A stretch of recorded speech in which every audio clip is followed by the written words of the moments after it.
Hello दोस्तों, welcome back to our channel. तो जैसा कि हमने पिछले एपिसोड में देखा था, ज़ियावियन मास्टर टियान हाओ और अपने डीमन पपेट के साथ मिलकर आइस ग्लेशियर वैली के लोगों के ऊपर भारी पड़ रहा था। इवन एपिसोड के एंड में हमने देखा था कि ज़ियावियन ने अपनी हेमली फ्लेम का इस्तेमाल करते हुए थर्ड एल्डर के ऊपर अटैक करके उसे वहाँ पे बहुत ही बुरी तरह से हरा दिया था। और यहीं से नेक्स्ट एपिसोड की शुरुआत होती है। तो इस एपिसोड की शुरुआत में हमें उसी केव का ही सीन दिखाया जाता है जहाँ मास्टर टियान हाओ सेकंड एल्डर के साथ फाइट करते हुए उसे वहाँ पे बहुत ही बुरी तरह से पीट रहे थे। और अचानक ही वो वहाँ पे सेकंड एल्डर के ऊपर एक बहुत ही ज्यादा पावरफुल अटैक करते हुए उसे वहाँ पे उठाकर नीचे जमीन पे पटक देते हैं, जिसके साथ ही हम देखते हैं कि बेचारे सेकंड एल्डर की हालत वहाँ पे बहुत ज्यादा खराब हो चुकी थी। इवन वहाँ पे उसके मुंह से ब्लड भी निकलने लगा था। लेकिन मास्टर टियान हाओ तो वहाँ पे इस सबसे भी खुश नहीं थे। वो उस सेकंड एल्डर के पास आते हुए कहते हैं, अगर मेरी रियल बॉडी मेरे पास होती तो अब तक मैं तुम्हारे जैसे डाउजोंग रेलम के कल्टीवेटर को 10 बार हरा चुका होता। पर अभी मास्टर टियान हाओ वहाँ पे ये सब कह ही रहे थे कि तभी हम देखते हैं कि ज़ियावियन भी वहाँ पे थर्ड एल्डर को ठिकाने लगाकर मास्टर टियान हाओ के पास आते हुए उनसे कहता है, सीनियर आप फिक्र मत कीजिए, मेडिसिन मटेरियल्स अब ऑलमोस्ट रेडी है और मैं आपको यकीन दिलाता हूँ कि मैं बहुत जल्द आपके लिए एक नई बॉडी रिफाइन कर दूंगा।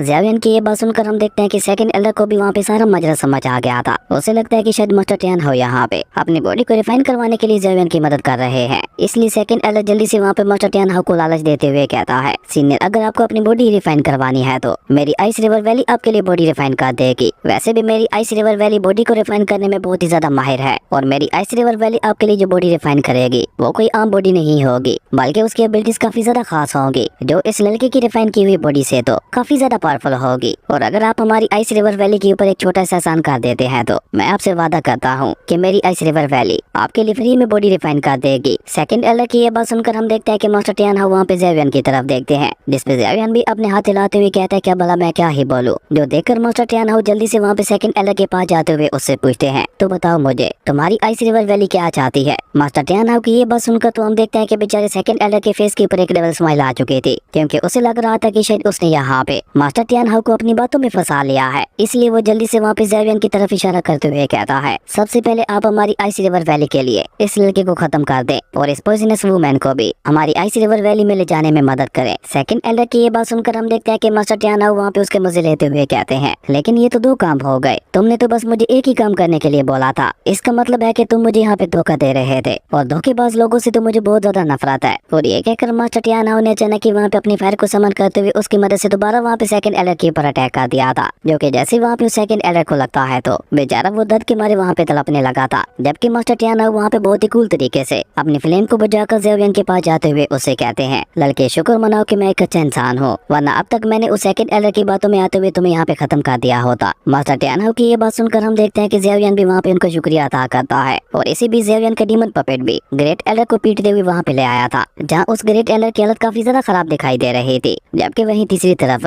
ज़ियावियन के क्लोन ने भी आइस रिवर वैली के बाकी बचे हुए लोगों को भी खत्म कर दिया था और इस तरह वहाँ पे सभी ने मिलकर अपने अपने काम को बखूबी सर अंजाम दे दिया था। जिसके बाद ज़ियावियन का क्लोन सीधा वहाँ पे ज़ियावियन के पास आते हुए उसके अंदर समा जाता है और वहाँ पे सब कुछ ठीक देखकर ज़िन्नान भी लिटिल फायरी डॉक्टर को लेकर वहाँ पे ज़ियावियन के पास आने लगी थी। लेकिन अभी बेचारी लिटिल फायरी डॉक्टर कुछ कदम ही आगे चली थी कि उसकी हालत वहाँ पे और भी ज्यादा बिगड़ने लगी थी। इवन अब तो उस पॉइजन के चलते उसके मुंह से ब्लड भी निकलने लगा था, जिसके साथ ही वो वहीं पे गिरने लगी थी। लेकिन वो वहाँ पे गिर पाने से पहले हम देखते हैं कि ज़ियावियन ने वहाँ पे जल्दी से आगे बढ़ते हुए जाकर लिटिल फायरी डॉक्टर को संभाल लिया था, जो देखकर ग्रेट एल्डर वहाँ पे कमीनी हंसी हंसते हुए ज़ियावियन से कहता है, हमारा वो आइस पॉइजन है, अब धीरे धीरे इसके ब्लड और मरीडियन के साथ मर्ज हो रहा है, बस थोड़ी देर और उसके बाद इस लड़के का खेल हमेशा हमेशा के लिए खत्म हो जाएगा। उस ग्रेट एल्डर की ये बात सुनकर हम देखते हैं कि ज़ियावियन को वहाँ पे इतना ज्यादा गुस्सा आता है कि उसने अचानक ही वहाँ पे अपनी हेमली फ्लेम का इस्तेमाल करते हुए ग्रेट एल्डर के ऊपर अटैक कर दिया था। लेकिन वो उसे वहाँ पे खत्म नहीं करता, बल्कि ज़ियावियन उसे वहाँ पे अपनी हेमली फ्लेम के अंदर तड़पाते हुए उससे पूछता है कि बताओ मुझे, मैं उस आइस पॉइजन को इसकी बॉडी से कैसे बाहर निकाल सकता हूँ। ज़ियावियन की ये बात सुनकर हम देखते हैं कि वो ग्रेट एल्डर वहाँ पे बहुत ही मुश्किल से बोलते हुए ज़ियावियन को बताता है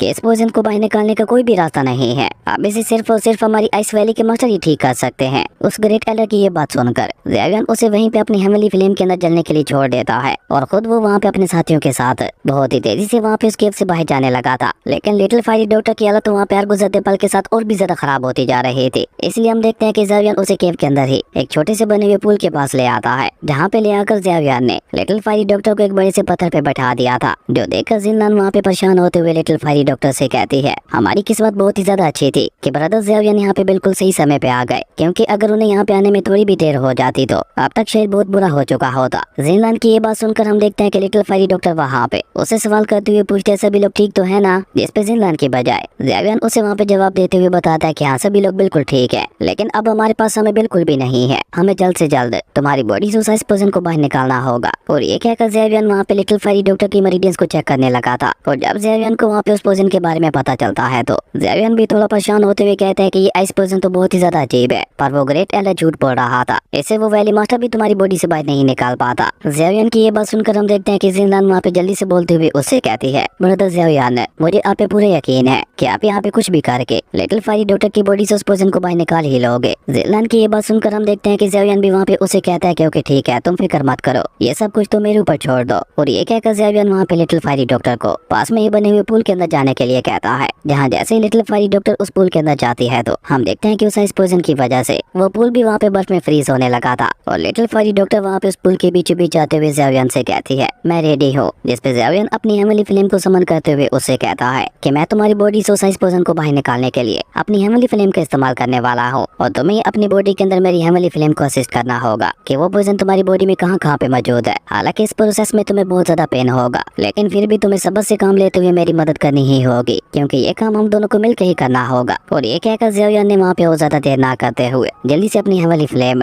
लिटिल फेरी डॉक्टर की बॉडी के अंदर डाल दी थी। और उसी के साथ साथ ज़ेवियन ने वहाँ पे नीचे बैठते हुए अपनी हेमली फ्लेम के साथ कुछ हाई ग्रेड के एलेक्सिस को भी मर्ज कर दिया था, ताकि उस आइस पोजन से होने वाले नुकसान से वो लिटिल फेरी डॉक्टर की बॉडी को साथ साथ हील भी करता जाए। और जैसे ही वो सभी एलेक्सिस वहाँ पे ज़ेवियन की हेमली फ्लेम के साथ मर्ज होते हैं तो हम देखते हैं कि धीरे धीरे उनका कलर वहाँ पे गोल्डन एनर्जी में चेंज होने लगा था, जो कि लिटिल फेरी डॉक्टर की बॉडी को चारों तरफ से अपने अंदर लेते हुए धीरे धीरे वहाँ पे उसकी बॉडी के अंदर जा रहा था। और इस प्रोसेस में हम देखते हैं कि बेचारी लिटिल फेरी डॉक्टर को वहाँ पे अपनी बॉडी के अंदर बहुत ही ज्यादा पेन हो रहा था, इवन दर्द के मारे उसकी वहाँ पे एक हल्की सी चीख भी निकल गई थी, जो देखकर वहाँ पे ज़ेवियन के साथ साथ जिनलान को भी उसकी काफी ज्यादा चिंता होने लगी थी। पर लिटिल फेरी डॉक्टर वहाँ पे दोनों से कहते हैं कि तुम लोग मेरी फिक्र मत करो, मैं इस दर्द को बर्दाश्त कर सकती हूँ, तुम बस अपने प्रोसेस को जारी रखो। लिटिल फेरी डॉक्टर की ये बात सुनकर हम देखते हैं कि ज़ेवियन ने भी खुद को वहाँ पे अंदर से मजबूत बनाते हुए अपने प्रोसेस को दोबारा वहाँ पे कंटिन्यू कर दिया था, जिसके चलते हम देखते हैं कि अब तो वहाँ पे और भी ज्यादा प्योर एनर्जी सीधा वहाँ पे लिटिल फेरी डॉक्टर की बॉडी के अंदर जा रही थी। और जितनी ज्यादा मात्रा में स्पेशल एनर्जी वहाँ पे लिटिल फेरी डॉक्टर की बॉडी के अंदर जा रही थी, उससे वहाँ पे पेन भी उतना ही ज्यादा हो रहा था। लेकिन उस एनर्जी के चलते हम देखते हैं कि अब धीरे धीरे वहाँ पे उसकी बॉडी के ऊपर जमी हुई आइस की परत अब धीरे धीरे खत्म होने लगी थी, जिसका मतलब था कि ज़ेवियन का ये मेथड वाकई काम कर रहा था। और इसी तरह देखते ही देखते ज़ेवियन ने वहाँ पे अपनी हेमली फ्लेम का इस्तेमाल करते हुए काफी हद तक वहाँ पे लिटिल फेरी डॉक्टर की बॉडी से उस आइस पोजन को बाहर निकाल दिया था। अब बाकी का सारा काम लिटिल फेरी डॉक्टर के ऊपर था, उसे अब खुद से ही अपने ब्लड और मेरिडियंस में से उस आइस पोजन को बाहर निकालना था। वहीं लिटिल फेरी डॉक्टर को वहाँ पे इस तरह से ठीक होते हुए देखकर जिनलान भी वहाँ पे काफी ज्यादा खुश हो गई थी। और ज़ेवियन भी वहाँ पे अपने मेथड को रोकते हुए चैन की सांस लेता है, और वो अपनी जगह पे खड़ा होते हुए जिनलान से कहता है कि अब बाकी का सारा काम लिटिल फेरी डॉक्टर के ऊपर है, देखते हैं कि वो कितने दिनों में अपनी मेरिडियंस में से उस आइस पोजन को बाहर निकाल पाती है। लेकिन तब तक हम लोगों को यहीं पे रोक कर उसकी रक्षा करनी होगी। तुम्हें तो अल्केमी के बारे में मुझसे भी ज्यादा नॉलेज है, इसलिए मैं चाहता हूँ कि तुम यहाँ पे मेरे ऊपर एक फेवर करो। ज़ेवियन की ये बात सुनकर हम देखते हैं कि जिनलान वहाँ पे उससे कहते हैं, ब्रदर ज़ेवियन,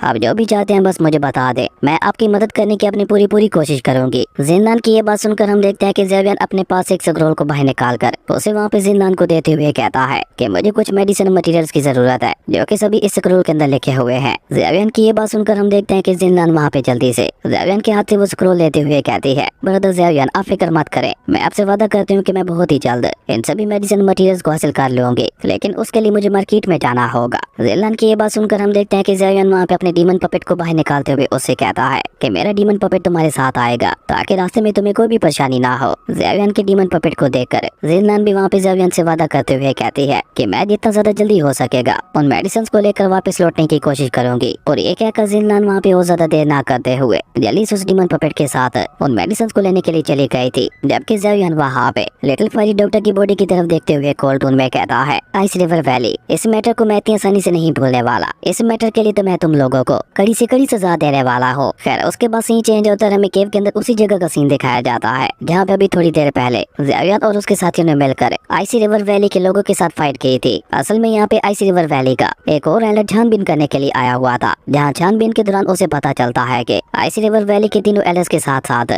उनके बाकी सभी लोग भी मारे गए हैं। और वो एलर अपने लोगों को वहीं पे रुकने का बोल कर खुद इस सब के बारे में वैली मास्टर को बताने के लिए चला गया था, क्योंकि ये मैटर उनकी आइसी रिवर वैली के लिए बहुत ही ज्यादा बड़ा हो चुका था। जबकि वहीं दूसरी तरफ हम देखते हैं कि अब पूरा एक दिन गुजर चुका था और लिटिल फेरी डॉक्टर की हालत भी पहले से काफी ज्यादा बेहतर दिखाई दे रही थी। इवन अब तो वो वहाँ पे ज़ेवियन की हेमली फ्लेम का इस्तेमाल करते हुए अपनी मेरिडियन के अंदर मौजूद उस आइस पोजन को खुद से ही बाहर निकालने लगी थी और जैसे वो आइस पोजन वहाँ पे पूरी तरह से लिटिल फायरी डॉक्टर की बॉडी से बाहर निकलता है तो हम देखते हैं कि वहाँ पे अचानक लिटिल फायरी डॉक्टर की बॉडी से बहुत ही ज्यादा पावरफुल ऑरा रिलीज होता है, जो देखकर ज़ावियन को वहाँ पे पता चल चुका था कि लिटिल फायरी डॉक्टर उस आइस पोजन को अपने मरीने से बाहर निकालने में कामयाब हो चुकी है। खैर उसके बाद हम देखते हैं कि लिटिल फायरी डॉक्टर भी वहाँ पे और ज्यादा देर ना करते हुए जल्दी से वहाँ पे नीचे आ गई थी, जिसे नीचे आते हुए देखकर ज़ावियन वहाँ पे जल्दी से उसके पास जाते हुए उससे पूछता है क्या वो पॉइजन पूरी तरह से तुम्हारी बॉडी से बाहर निकल गया, जिसपे लिटिल फायरी डॉक्टर हमें अपना सर हिलाते हुए कहती है कि हाँ बिल्कुल, और उसी के साथ वो वहाँ पे ज़ावियन को बहुत ही गौर से देखते हुए कहती है तो तुम्हारी कल्टीवेशन एक बार फिर से बढ़ चुकी है,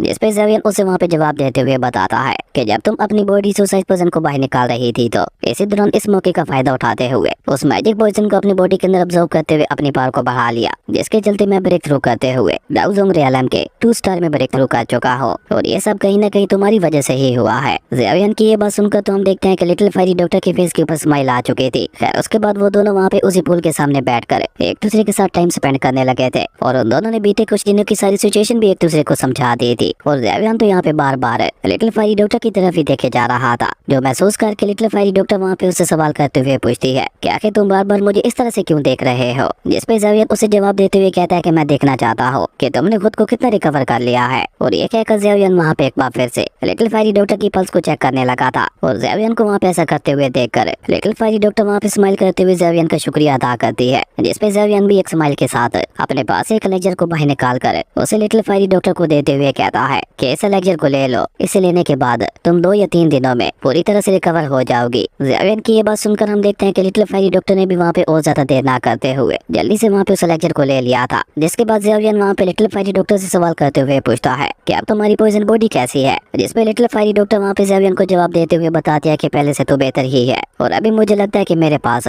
2 से 3 महीने और है उस पॉइजन बॉडी के अटैक से खुद को बचाने के लिए। लिटिल फायरी डॉक्टर की ये बात सुनकर ज़ावियन उससे कहता है कि इतना टाइम तुम्हें ठीक करने के लिए काफी रहेगा। ज़ावियन की ये बात सुनकर तो हम देखते हैं कि लिटिल फायरी डॉक्टर की फेस की स्माइल और भी ज्यादा गहरी हो चुकी थी और वो वहाँ पे ऊपर आसमान की तरफ देखते हुए उसे कहती है कि भले मेरी पॉइजन बॉडी मेरे ऊपर हावी भी हो चुकी होती तो मैं फिर भी तुम्हें पहचान लेती। और ये कहकर लिटिल फायरी डॉक्टर वहाँ पे बहुत ही प्यार से ज़ावियन की तरफ देखने लगी थी, लेकिन ज़ावियन वहाँ पे थोड़ा गुस्से से उसे कहता है कि फालतू बातें करना बंद करो, मैं तुमसे वादा करता हूँ कि आने वाले 2 से 3 महीनों के अंदर अंदर मैं तुम्हारे लिए स्कॉर्पियन ड्रैगन बीस्ट की मैजिक कोर को ले आऊंगा, जिसके बाद तुम अपनी पॉइजन बॉडी को पूरी तरह से कंट्रोल कर पाओगी। ज़ावियन की ये बात सुनकर हम देखते हैं कि लिटिल फायरी डॉक्टर भी वहाँ पे काफी ज्यादा उदास हो गई थी। उसे ये देखकर अच्छा भी लग रहा था कि ज़ावियन की उसकी इतनी ज्यादा चिंता है, लेकिन स्कॉर्पियन ड्रैगन बीस्ट की मैजिक कोर को हासिल कर पाना इतना ज्यादा आसान काम भी नहीं था और यही बात लिटिल फायरी डॉक्टर को वहाँ पे परेशान कर रही थी। पर तभी वो वहाँ पे कुछ सोचते हुए ज़ावियन को बताती है कि लाओशियन स्ट्रीम के अंदर मेरा सामना एक सहमत लेवल के स्कॉर्पियन ड्रैगन बीस्ट के साथ हुआ था। लिटिल फायरी डॉक्टर की ये बात सुनकर तो हम देखते हैं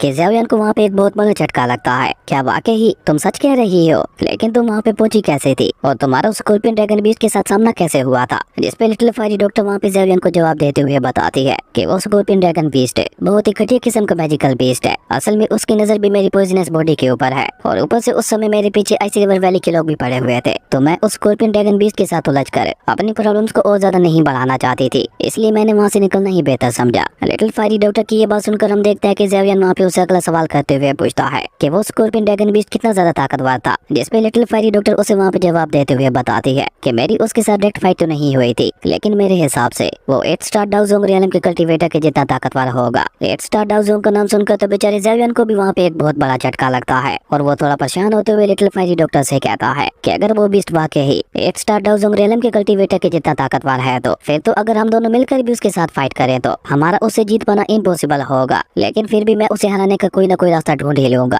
पर पता नहीं उसके पास और कौन कौन से ट्रम्प कार्ड मौजूद होंगे जिन्हें वो फाइट के दौरान हमारे खिलाफ इस्तेमाल कर सकता है। ज़ावियन की ये बात सुनकर हम देखते हैं कि लिटिल फायरी डॉक्टर वहाँ पे उसे कहती है कि ऊपर से वो लाओशियन स्ट्रीम का सबसे पावरफुल मैजिकल बीस्ट है, जिसके चलते मुझे उम्मीद है कि उसकी अपनी एक छोटी सी आर्मी भी होगी, इसलिए हम लोगों को भी अपनी पूरी तैयारी के साथ उस मैजिकल बीस्ट के ऊपर अटैक करना होगा। जिसपे ज़ावियन भी हाँ में अपना सर हिलाते हुए उससे कहता है कि तुम बिल्कुल ठीक कह रही हो और तुम फिक्र मत करो, ये सब कुछ मैं अरेंज कर लूंगा। एक बार जिनलन और डीमन पपेट को वापस आने दो, उसके बाद हम लोग डायरेक्टली उस स्कॉर्पियन ड्रैगन बीस्ट का मुकाबला करने के लिए जाएंगे, लेकिन उससे पहले मुझे मास्टर टियानो को भी अपने साथ आने के लिए मनाना होगा। खैर उसके बाद सीन चेंज होता है, हमें थोड़ी देर बाद का सीन दिखाया जाता है जहाँ ज़ावियन ने मास्टर टियानो को उनकी मदद करने के लिए मनाने की कोशिश कर रहा था। असल में ज़ावियन चाहता था कि मास्टर टियानो भी उस स्कॉर्पियन ड्रैगन बीस्ट के साथ लड़ने में ज़ावियन की मदद करे, पर ज़ावियन की ये बात सुनकर तो हम देखते हैं कि मास्टर टियानो वहाँ पे बहुत ही ज्यादा भड़क जाते हैं और वो गुस्से से वहाँ पे चले आते हुए ज़ावियन से कहते हैं, मैं क्या तुम्हें पागल दिखाई देता हो जो मैं अपनी जान को दांव पे लगाते हुए एक 7th लेवल के बीच के साथ फाइट करूं। मास्टर टियान हाउ की ये बात सुनकर हम देखते हैं कि ज़ेवियन वहाँ पे उनसे कहता है कि मैं जानता हूँ कि ये बहुत ही ज्यादा मुश्किल काम है, पर बोन मेल्टिंग एलेक्चर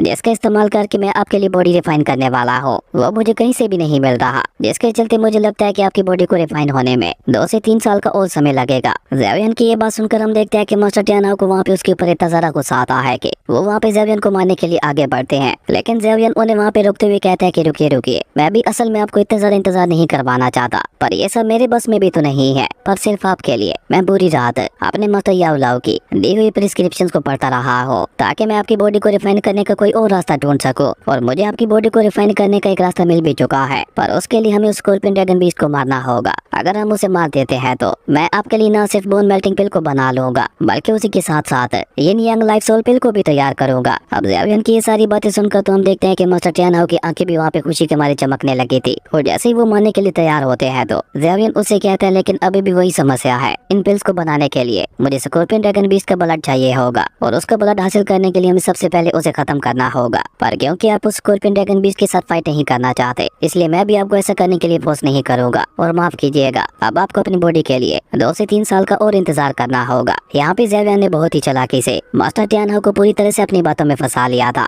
इसलिए मास्टर टियान हाउ वहाँ पे स्माइल करते हुए ज़ेवियन से कहते हैं तुम्हें यहाँ पे मेरी इतनी ज्यादा चिंता हो रही है तो क्या तुम्हारे लिए मैं एक 7th ग्रेड की बीस्ट का मुकाबला नहीं कर सकता, तुम फिक्र मत करो, मैं उस स्कॉर्पियन ड्रैगन बीस्ट को मारने में तुम्हारी पूरी मदद करूंगा, और वैसे भी मुझे इन क्रूवल मोस्टर से बहुत ही ज्यादा नफरत है, मैं तो खुद हमारे इस कॉन्टिनेंट से इनका सफाया करना चाहता हूँ। मास्टर टियान हाउ को वहाँ पे अपनी बातों में फंसता हुआ देखकर ज़ेवियन भी वहाँ पे काफी ज्यादा खुश हो गया था, और वो जल्दी से वहाँ पे वापस पलटते हुए मास्टर टियान हाउ का शुक्रिया अदा करता है, जो देखकर तो मास्टर टियान हाउ के फेस के ऊपर भी स्माइल आ चुकी थी, जबकि लिटिल फायरी डॉक्टर को तो वहाँ पे ये सब देखते हुए हंसी आ जाती है, और जब मास्टर टियान हाउ की नजर हंसती हुई लिटिल फायरी डॉक्टर के ऊपर पड़ती है तो उनके चेहरे की सारी हंसी वहाँ पे गायब हो गई थी, और अब उन्हें अचानक ही वहाँ पे एहसास होने लगा था कि मुझे यहाँ पे ऐसा क्यों लग रहा है कि इस लड़के ज़ेवियन ने यहाँ पे मुझे अपनी बातों के जाल में फंसा लिया है, जिस पे ज़ेवियन भी वहाँ पे स्माइल करते हुए उनसे कहता है कि आप फिक्र मत कीजिए, मैं तो बस आपके साथ मजाक कर रहा था, लेकिन हाँ उस स्कॉर्पियन ड्रैगन बीस्ट के ब्लड का इस्तेमाल करते हुए मैं आपके लिए लाइफ सोल ब्लड पिल बना सकता हूँ, पर उस सबसे ज्यादा जरूरी है हमारे लिए उस स्कॉर्पियन ड्रैगन बीस्ट की मैजिक कोर,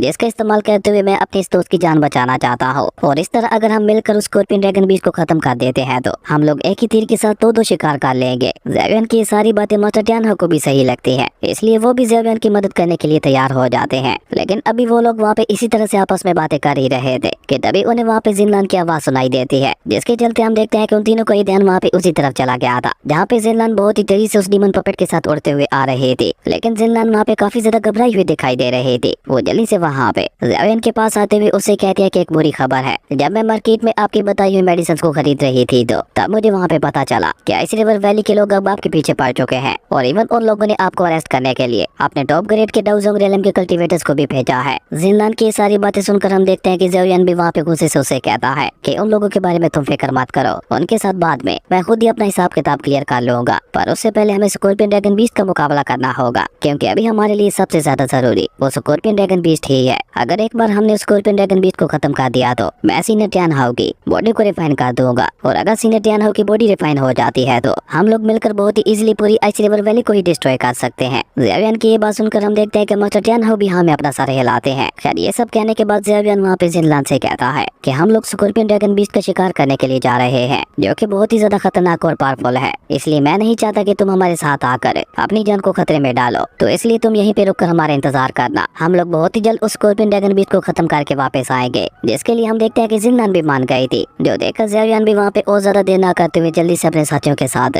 उस स्कॉर्पियन ड्रैगन बीस्ट का शिकार करने के लिए निकल गया था। जबकि वहीं दूसरी तरफ हमें दोबारा उसी गेम का सीन दिखाया जाता है, जहाँ अब आइस रिवर वैली का मास्टर भी वहाँ पे आ चुका था, और अपने लोगों को मरा हुआ देखकर वो वहाँ पे काफी ज्यादा गुस्से में भी दिखाई दे रहा था, लेकिन अभी तक उन्हें वहाँ पे ये पता नहीं चला था कि उनके लोगों को इतनी बुरी मौत दी किसने है, और इसी बारे में पता लगाने के लिए वैली मास्टर वहाँ पे अपनी एक सीक्रेट टेक्निक का इस्तेमाल करके वहाँ पे आसपास की सारी स्पिरिचुअल एनर्जी को इकट्ठा करने लगा था, और देखते ही देखते उस एनर्जी ने वहाँ पे इकट्ठा होते हुए एक स्पिरिचुअल स्टोन का रूप ले लिया था, जिसके अंदर सबसे पहले वैली मास्टर को वहाँ पे मास्टर टियान हाउ दिखाई देते हैं, उसके बाद लिटिल फायरी डॉक्टर है, और सबसे आखिर में ज़ेवियन है, जिसने सबसे ज्यादा आइस रिवर वैली के लोगों को मारा था। और उन सभी को देखकर वैली मास्टर भी वहाँ पे थोड़ा चौंकते हुए कहता है कि मैंने ये कभी नहीं सोचा था कि कोई उस पॉइजन गर्ल को भी बचाने के लिए आएगा, पर ये सभी लोग हैं कौन? आज से पहले तो मैंने इन लोगों को कभी भी नहीं देखा, इसका मतलब है कि जरूर ये लोग आउटसाइडर्स होंगे। और ये सब सोचते हुए वैली मास्टर ने गुस्से से वहाँ पे उस पिक्चर स्टोन को डिस्ट्रॉय कर दिया था, जिसके बाद वो वहाँ पे कोर्ट रूम में खुद से ही कहता है कि न जाने पिछले कितने 100 सालों से हमारी आइस रिवर वैली का सामना किसी भी खतरनाक दुश्मन के साथ नहीं हुआ, पर ये सभी लोग मुझे काफी ज्यादा पावरफुल दिखाई दे रहे हैं और इन सभी का मुकाबला करने में मुझे बहुत ही ज्यादा मजा आएगा। और ये कहकर वो वैली मास्टर वहाँ पे बिल्कुल एक डीमन की तरह जोर जोर से हंसने लगा था। खैर उसके बाद सीन चेंज होता है